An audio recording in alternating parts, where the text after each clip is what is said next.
Quad means four, quadrilateral means closed figure of four side, four sided closed figure is called quadrilateral. तो 1 2 3 4 ये इसकी four sides हैं, तो ये भी क्वाड्रिलेटरल है। इस तरह के फिगर को हम क्या कहेंगे? कॉनकेव। लेकिन जो अंदर की तरफ नहीं हो, धंसा हुआ नहीं हो, ये जो फिगर होते हैं उनको क्या कहेंगे? कॉन्वेक्स। जिसके अंदर की तरफ धंसा हुआ नहीं हो। अगर वो अंदर की तरफ धंसा हुआ है, यूँ अंदर की तरफ tilted, then it is called concave. These type of quadrilateral are called concave and these type are called convex. This is quadrilateral. ये quadrilateral है. So what is the sum of interior angles of quadrilateral? These are all interior angles. So what is the sum of interior angles of quadrilateral? जैसे ये quadrilateral है, तो अब मैं क्या करूँगा? इसको एक लाइन ड्रॉ कर दूँ। ये first, second, third, fourth, fifth and this is 6।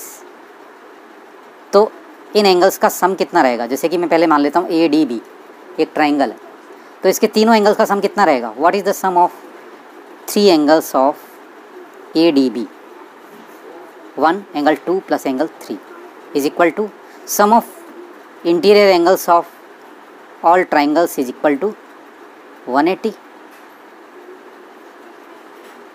And next 6 5 4 5 6 इसका क्या रहेगा? Angle 4 plus angle 5 plus angle 6 is equal to 180 degree. Sum 1 angle 1 plus 3 and 4 एक साथ ले लेता हूँ मैं। I put together both angle 3 plus angle 4 and place bracket. Next 2 and 6 को मैं साथ में ले लेता हूँ। Angle 2 plus angle 6 bracket plus angle 5। तो angle 1 A, angle 1 is angle A।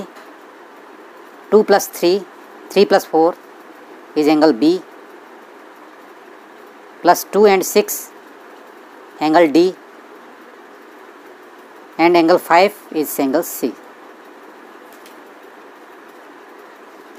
So sum of all the angles is equal to 180 plus 180 is equal to 360 and this is also 360 degree. So sum of all the interior angles of quadrilateral is 360 degree. All the side measure is different, so this is called irregular quadrilateral. Okay, ये irregular quadrilateral है। फिर उसके बाद में अगर quadrilateral के अंदर opposite sides parallel हैं, अपोजिट साइड्स पैरेलल को इस तरीके से दिखाते हैं। We can show parallel sides by this symbol. इस तरीके से हम दिखा सकते हैं।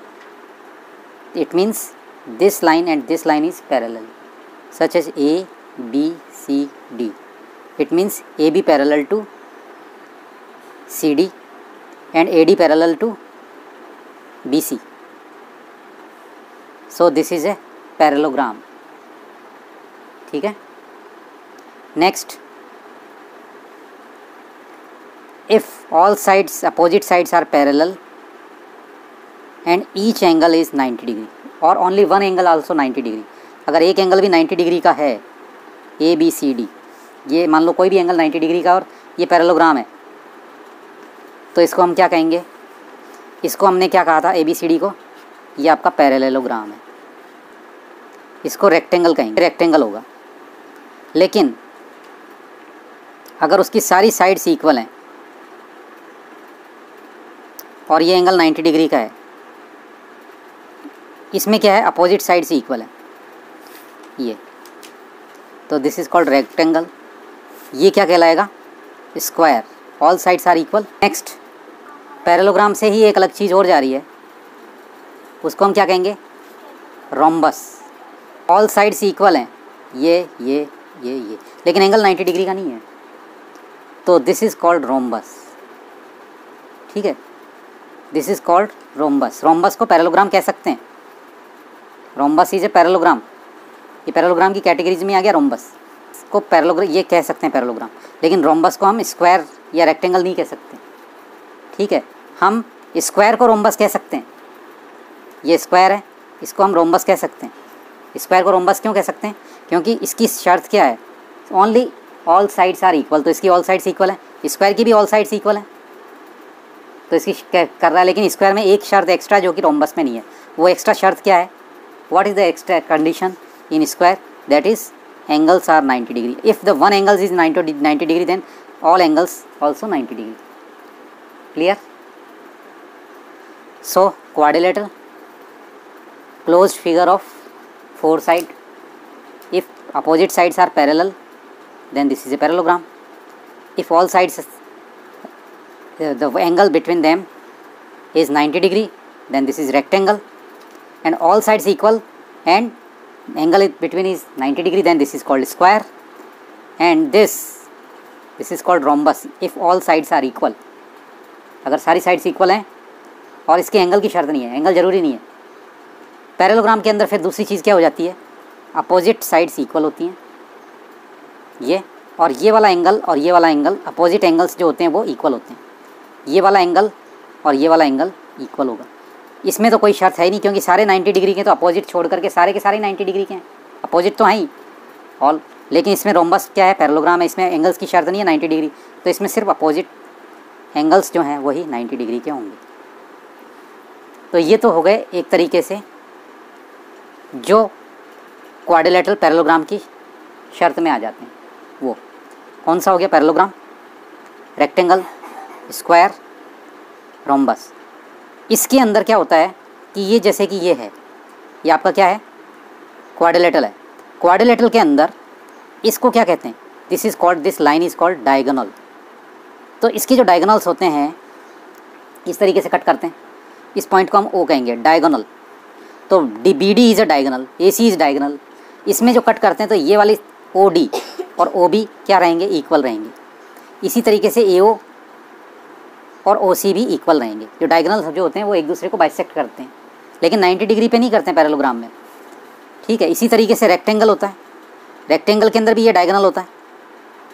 ये इसको A C is a diagonal as well as B D is a diagonal. लेकिन रेक्टेंगल में क्या होता है? ये दोनों डायगोनल आपस में इक्वल होते हैं और ये एक दूसरे को बाइसेक्ट करते हैं। परपेंडिकुलर बाइसेक्ट नहीं, बाइसेक्ट। ये इसके बराबर, ये चारों इक्वल होते हैं और ये पॉइंट ओ के ऊपर काटते हैं। इसमें ये चारों इक्वल नहीं होते हैं, सिर्फ यहाँ से लेकर के यहाँ तक, यहाँ से लेकर के ये वाला और ये वाला। A O is equal to O C, ये इक्वल होता है। O B is equal to O D, ये होता है किसमें? पैरेललोग्राम में। लेकिन रेक्टेंगल के अंदर क्या होता है? दोनों डायगोनल ए सी और बी डी ये दोनों इक्वल रहेंगे। इसके ओ ए और ओ बी और ओ सी और ओ डी ये सारे इक्वल रहते हैं। लेकिन स्क्वायर में क्या होता है? स्क्वायर के अंदर डायगोनल जो होते हैं वो एक दूसरे को काटते भी हैं, इक्वल भी होते हैं सारे के सारे, बाइसेक्ट करते हैं, इक्वल होते हैं सारे। और ये कितने डिग्री पर काटते हैं? इसको 90 डिग्री पर काटते हैं। स्क्वायर में ये चीज़ है, ये डायगोनल। लेकिन रोम्बस के अंदर भी क्या होता है? रोम्बस के अंदर भी ये काटते तो हैं, लेकिन ये जो एंगल होता है ये 90 डिग्री का रहेगा। लेकिन इसमें सिर्फ ये वाली साइड, जैसे ओ है, ए बी सी डी, तो O A is equal to O C होगा। सिर्फ क्या होगा? O A is equal to O C, O A is equal to O C and O B is equal to O D. और this is equal to 90 degree. जो बीच में angle होंगे सारे 90 डिग्री के रहेंगे। इसमें ये एंगल और ये एंगल इक्वल होगा, ये एंगल और ये एंगल इक्वल होगा। इसमें भी यही चीज़ है, ये एंगल इक्वल होगा। लेकिन इसमें यह है कि ये दोनों इक्वल नहीं होते हैं, जबकि रेक्टेंगल, स्क्वायर में दोनों डायगोनल इक्वल होते हैं। रोम्बस और पैरेललोग्राम में दोनों डायगोनल इक्वल नहीं होते हैं। ये रहा आपका रोम्बस, ये रहा आपका पैरेललोग्राम। इसमें दोनों डायगोनल आपस में इक्वल नहीं होते हैं, लेकिन जहाँ से कटते हैं ये वाला part O A is equal to O C, O B is equal to O D. ठीक है, O B is equal to O D और A O is equal to O C. ठीक है, अब ये जो होता है इसमें क्या होता है? सिर्फ ये साइड और ये साइड पैरेलल होती है। इसको हम क्या कहते हैं? ट्रेपेजियम। इसको हम ट्रेपेजियम कहते हैं, जिसमें अपोजिट ओनली 2 साइड्स जो होती हैं वो पैरेलल होती है। ये पैरेलल नहीं होती है। ठीक है, इसी तरीके से एक और होता है, उसको हम कहते हैं काइट। ये काइट होता है, ये साइड इसके इक्वल है, ये साइड इसके इक्वल है। डायगोनल अलग अलग शेप के रहेंगे, ये बाइसेक्ट नहीं करते हैं, ये इक्वल नहीं है। लेकिन ये 90 डिग्री पर कट जाते हैं, तो इसको तो हम कहेंगे काइट, इसको हम कहेंगे ट्रेपेजियम। इसमें भी डायगोनल होते हैं, लेकिन ये और ये इक्वल नहीं होते हैं, ये और ये इक्वल नहीं होते हैं, अलग अलग होते हैं। तो यहाँ से यहाँ तक तो ट्रेपेजियम और काइट ये अलग चीज़ है कि जितने भी जैसे square, rhombus and rectangle, all these rectangle, square and rhombus are parallelogram, but parallelogram is not rhombus, parallelogram is not rectangle, ठीक है। same as square is also called rectangle, but rectangle is not a square. Rhombus is called square, rhombus is called parallelogram, but rhombus is not rectangle, rhombus is not square, but square is rhombus. We can say square is rhombus, लेकिन rhombus को हम square नहीं कह सकते। हम square को, rectangle को, rhombus को, सबको पैरेललोग्राम कह सकते हैं, इन तीनों को। इसका रोम्बस, रेक्टेंगल और स्क्वायर को पैरेललोग्राम कह सकते हैं, लेकिन रेक्टेंगल को स्क्वायर नहीं कह सकते, जबकि स्क्वायर को रेक्टेंगल कह सकते हैं। स्क्वायर को रेक्टेंगल भी कह सकते हैं। स्क्वायर के अंदर क्या शर्त है? Opposite sides. रेक्टेंगल में क्या शर्त है? अपोजिट साइड इक्वल होनी चाहिए, तो इसकी ऑल साइड्स इक्वल है, तो इसकी तो अपोजिट साइड तो होंगी।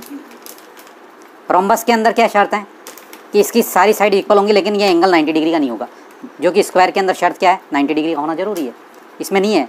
तो यानी कि हम स्क्वायर को रोम्बस तो कह सकते हैं, लेकिन रोम्बस को स्क्वायर नहीं कह सकते, रोम्बस को रेक्टेंगल नहीं कह सकते, रोम्बस को हम पैरेललोग्राम कह सकते हैं,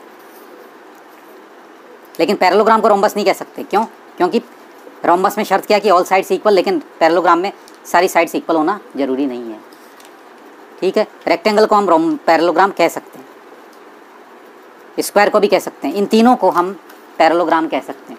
इनसे इसको इसके ऊपर वाली कंडीशन कह सकते हैं, लेकिन इनको नीचे वाली कंडीशन में नहीं कह सकते। जैसे कि इसको स्क्वायर को रेक्टेंगल भी कह सकते हैं, रेक्टेंगल को पैरेललोग्राम भी कह सकते हैं, स्क्वायर को भी पैरेललोग्राम कह सकते हैं, लेकिन हर एक पैरेललोग्राम को हम रेक्टेंगल नहीं कह सकते, पैरेललोग्राम को हम स्क्वायर नहीं कह सकते, ऊपर से नीचे की तरफ वाले जो हैं वो नहीं कह सकते।